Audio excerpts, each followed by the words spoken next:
a Brasília nesta semana e pautou a derrubada de 4 vetos presidenciais à Lei de Diretrizes Orçamentárias de 2026. Todos foram aprovados pela maioria do Congresso em sessão mista. Os dispositivos rejeitados vão à promulgação. 2 dos vetos derrubados permitem que retorne à LDO o uso de recursos da Lei Orçamentária Anual para obras e manutenção de vias estaduais e municipais, além de intervenções na malha hidroviária. O Congresso também autorizou que municípios inadimplentes com até 65 mil habitantes possam firmar convênios e receber recursos federais. O 4º veto, derrubado agora, permite as doações de bens, valores e benefícios no chamado defeso eleitoral, período em que a lei restringe ações do poder público para evitar o uso da máquina pública nas eleições. Foi essa permissão que causou divergência entre os parlamentares. Porque este veto ele tem um problema constitucional. Ele está modificando a legislação eleitoral.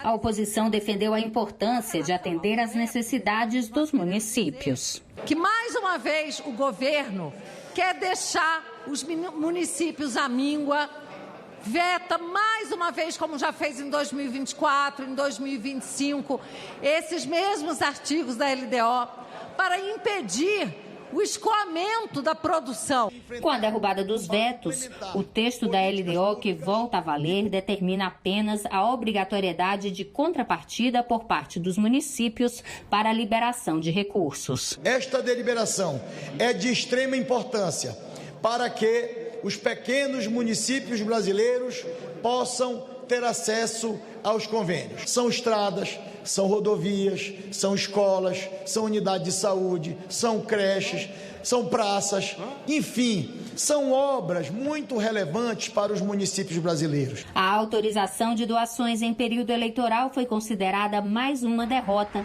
para a base do governo no Congresso. Isso autoriza a doação de bens em período eleitoral, que se traduz com a proverbial e deletéria compra de votos. Nós não podemos aceitar isso, não podemos derrubar esse veto e criar um liberou geral. Isso foi feito pela primeira vez em 2022 com a desculpa da pandemia. Agora não temos mais nenhuma desculpa.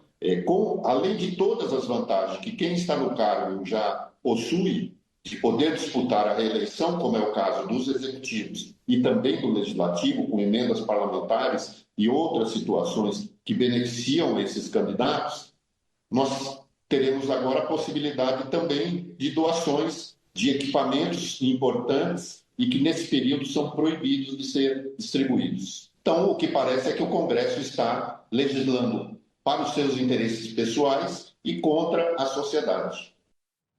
Ô Felipe, essa decisão pode favorecer prefeitos aliados de parlamentares, porque eles podem fazer essa transferência de dinheiro, a prefeitura compra alguma coisa, acelera uma obra, diz que foi graças a esse parlamentar, e isso pode refletir em votos para ele, né? Sem dúvida. Essa é uma situação muito grave, porque acho que um dos princípios balizares de uma democracia é você garantir condições iguais num contexto eleitoral, seja da situação, seja da oposição, você tem que garantir que os dois lados tenham condições semelhantes para concorrer. E aí você pode se perguntar, bom, mas se a gente está falando de prefeitos e a eleição do final do ano não é uma eleição que vai envolver prefeitos, por que isso não poderia ser liberado? Porque no Brasil, e não apenas no Brasil, isso não é uma questão estritamente nossa, há uma conexão muito grande entre municípios e deputados federais e mesmo senadores. Então você pode ter situações de deputados conseguindo liberar emendas parlamentares para determinados municípios cujos prefeitos vão acabar engrossando a máquina política desses deputados. E aí você cria uma desigualdade muito séria do ponto de vista eleitoral, né, entre oposição e situação. Então é algo muito grave e, sobretudo, grave a questão de ser mesmo no período em 3 meses antes das eleições, porque isso, como um dos deputados da matéria mencionou, pode gerar situação, sim, de compra de voto transvestida de emenda parlamentar chegando em municípios. José Vicente, que mensagem que o Congresso passa quando ele permite, né, um outro veto que foi derrubado, que cidades com pendências fiscais continuem recebendo recursos recursos federais, porque essas cidades ou descumpriu uma regra fiscal, ou deixou de prestar contas, ou seja, alguma coisa aconteceu para que ela se transforme numa cidade inadimplente. Ela manda uma mensagem muito negativa, né? No caso aí de que descumprir as obrigações, descumprir os deveres compensa. Aí você que está ali fazendo aquele esforço para cumprir as regras que está determinado, agora é punido, porque quem cumpriu, né, com todo o esforço não vai ter o benefício e quem não o cumpriu vai ter esse benefício. Então, acho que manda uma mensagem muito negativa e abre um precedente perigosíssimo, porque a lei diz que se você não estiver adimplente, você não pode participar de uma licitação, acessar os recursos públicos ao Fundo de Participação de Municípios ou fazer empréstimo no Banco do Brasil, onde quer que seja. Se isso não existe mais, então quer dizer que você está livre para fazer os usos mais indevidos desses recursos.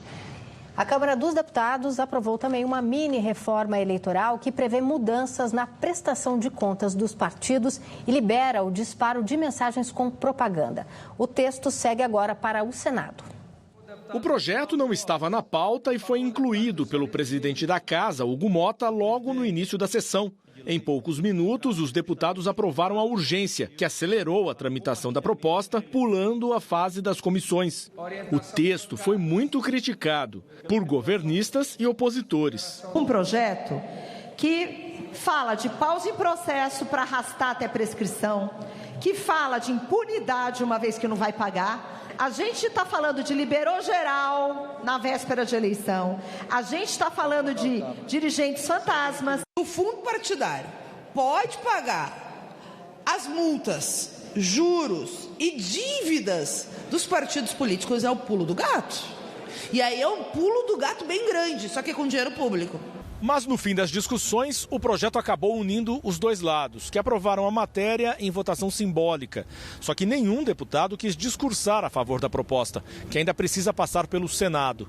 O relator, Rodrigo Gambale, do Podemos de São Paulo, citou em seu parecer que as mudanças vão otimizar a gestão dos partidos